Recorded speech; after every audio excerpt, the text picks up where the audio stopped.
So today's lesson, hello everyone, this is Dr. Wanda Davis coming back to you. Thanks for joining.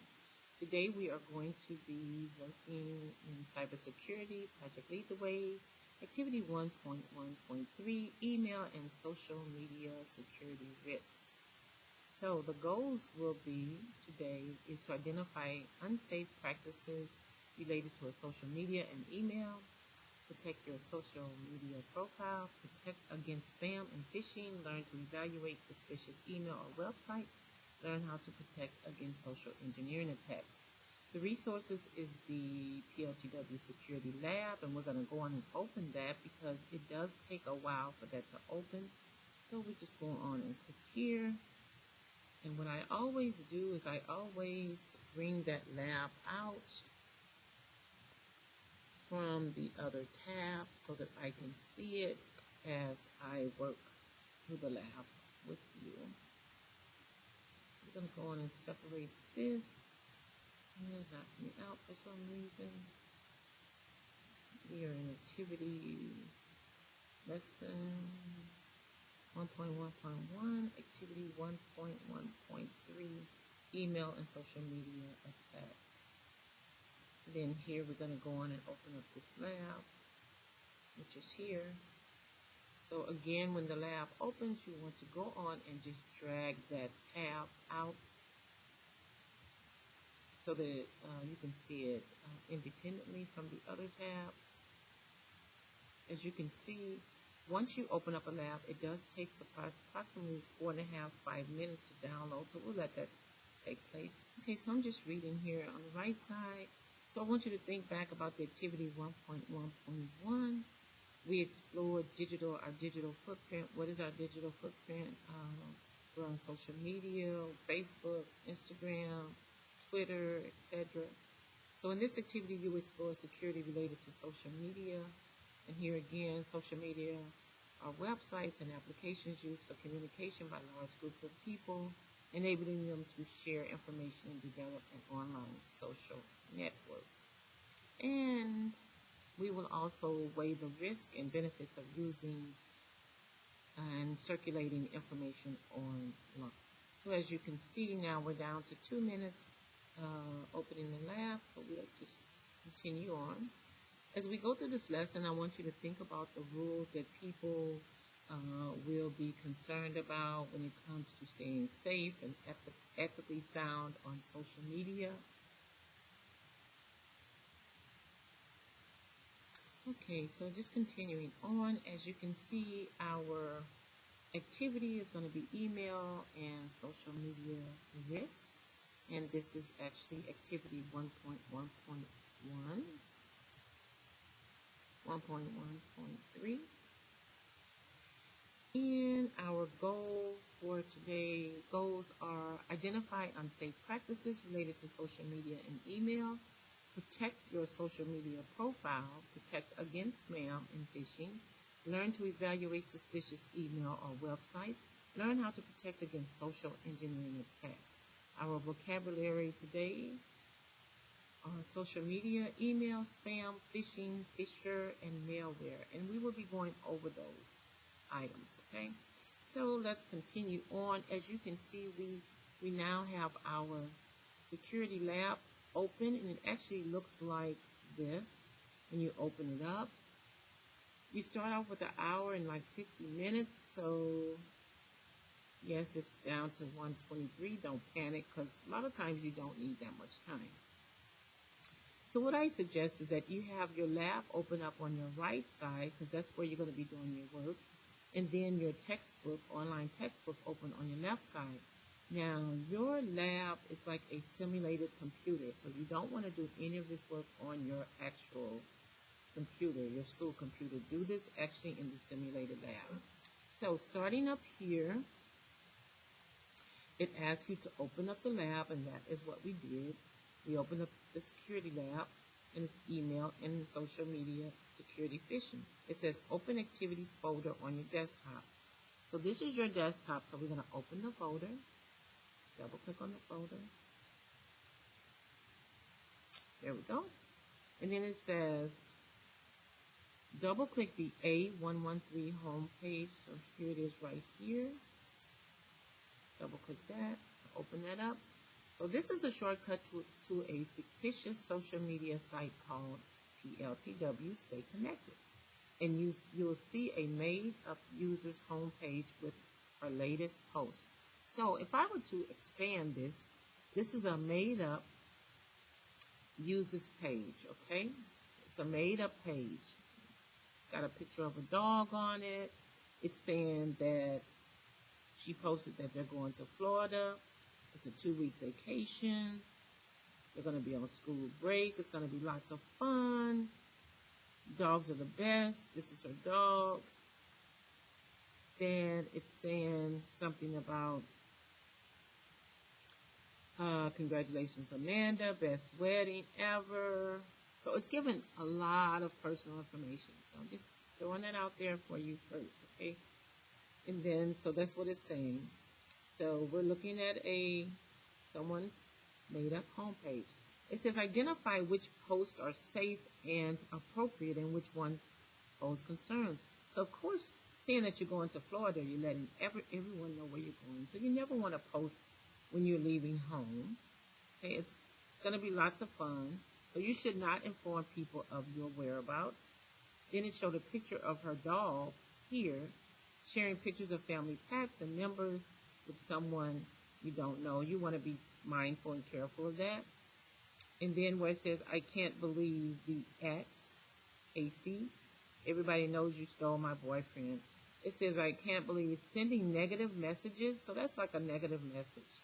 Sending negative messages revealing the person's first and last name. That's not good. And then here it says, congratulations, Amanda. Best wishes ever. So you do not want to put URLs, or HTTPs. You want to leave all of that out. Trouble in paradise. So it goes through each one. It's showing like your personal affair with individuals. You don't want to post that. So again, think about the rules people should abide by to stay safe and ethically sound on social media. Okay, so step 7 says click the profile menu bar option to access the user's profile page. So you would come over here in the simulated lab and you click on profile. And then it says review the profile page and the names of the links under the more information. So under more information, you can review the links, and here you want to identify safety concerns and explain. So like if we were to go under here and review some of the information, if we click on work and education, so it's sharing with you how and what to look for. This is a link. Let's see what comes up. Contact information. So all of this, if you were to click on it, this would have personal information about her job, possibly in education. This may have places they visited, especially the contact information. You may want to not include a lot of that on your page, or be mindful of what you are including on those pages. So you never want to show your personal phone number, the state that you live in, your date of birth. Okay, so 10 says click the, 9 says click the settings menu option to access the account. Is there any content on this page that's unsafe? So let's look at that. We come over here and click on the settings menu. Shania, yes, it has her username, so that you want to be mindful of. You may not want to post that. And you can always check your concerns over here. It says it's always best practice not to share identity revealing information to general public. This includes profile names, which is her name here, account numbers, email addresses. You don't want to put that out there. So now we're going to click on the security link to see what settings are in there in the security link. So in the security link, we have manage password settings, enable fingerprints, alert about unrecognized logins. And you can edit this stuff. We have encryption.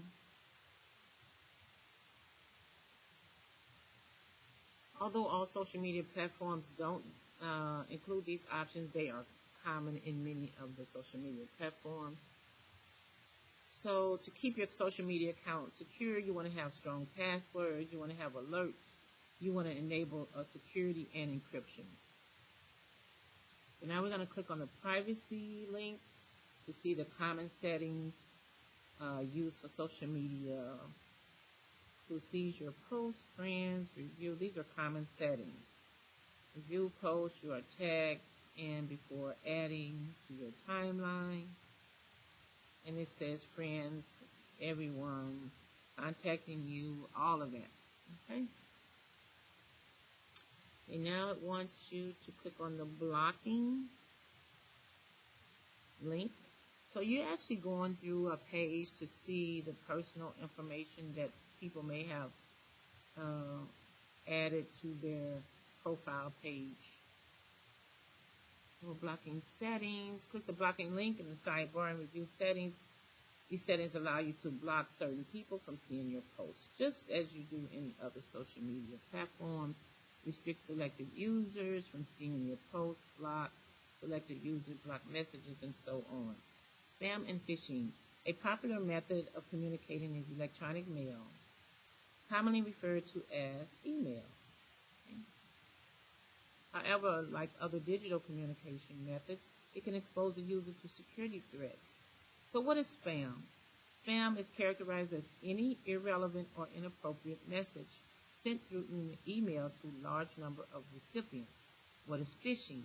Phishing is the practice of sending fraudulent emails which appear to be from legitimate companies and asking the recipients to email back, call a phone number, or click a link that leads to malicious websites. What's a phisher?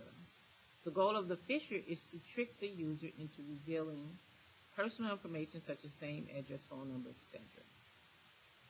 Okay, so now we're going to open up the fictitious folder, and that is found in the activities folder in the A113 inbox.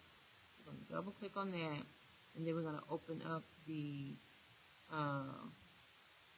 fictitious email.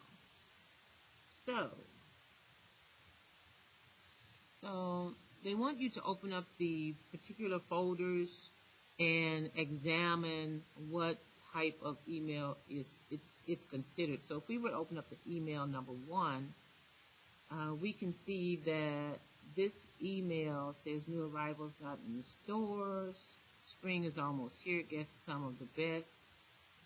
Shoe skates. This looks like some kind of spam email. Spring is almost here. New arrivals. It says, what type of email is this considered to be? And we have spam. It says, do you think this message contained any malicious content?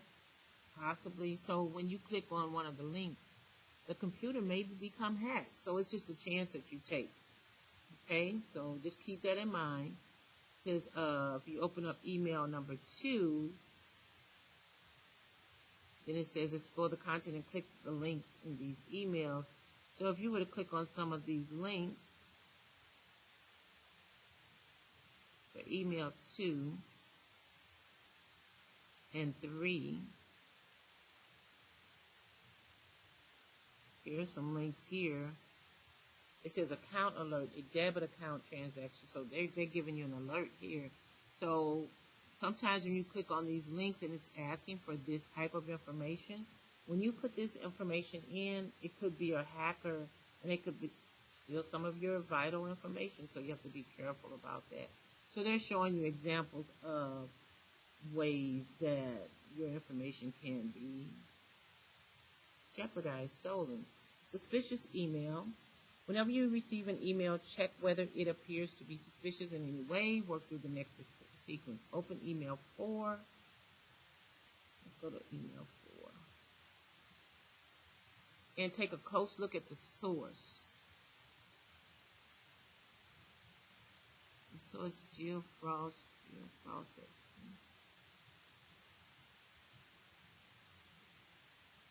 Click here. Shop.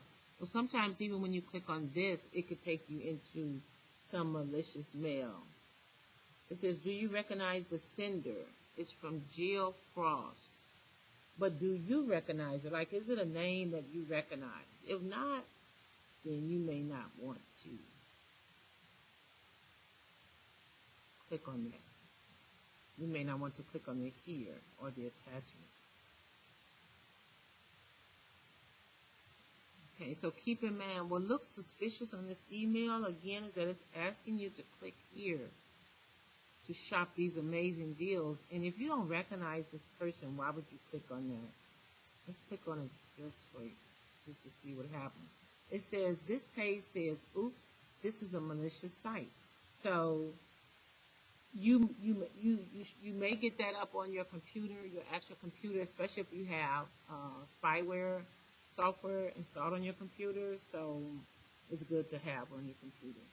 It's good that this popped up. So that's telling you you don't want to do that, right? So if you clicked OK, this is what happens, right? And none of that looks familiar. It's asking you to sign up for stuff, and you don't want to do that. So let's say, for example, if we clicked on this paperclip, look at it says here, if we click on that paperclip, it says this type of file can harm your computer. Do you want to keep the coupon? Just say discard. We don't want to keep that, right? So some suspicious emails contain attachments such as images, videos, documents, and so forth. So now we're going to go on and close and just so the protection measure is what you should do if you accidentally open up a suspicious email. You should permanently delete the email and exit your email application. You should delete any downloads that may have occurred, update and run our antivirus software. If the spam or phishing email was posing as a legitimate site, for example, your bank, you should notify the organization that someone is attempting to spam or phish their customers. As you know, there are so many suspicious websites out there. Examples of suspicious sites are sites that host pirate software, music, or movies. Sites that contain downloadable malware. What is malware? Software that's intended to do harm or damage to your computer. So you want to be very careful about that. Okay, and then you can watch these social engineering videos. So as you've seen so far, there are so many sites out there that can steal your information. So be very careful about posting your personal information, such as your name, your phone number, your address, where you're going on vacation, how long you're going to be gone, your family members' pictures and pets, social security number and date of birth, etc. Okay, this is, so we always want to be aware of a risk assessment. So there you have it. This is Dr. Wanda Davis going over activity 1.1.3, email and social media security risk. I hope you got a lot out of the lesson, and until next time, just keep in mind to identify unsafe practices related to social media and email, protect your social media profiles, protect against spam and phishing, learn to evaluate suspicious emails or websites, and learn how to protect against social engineering attacks.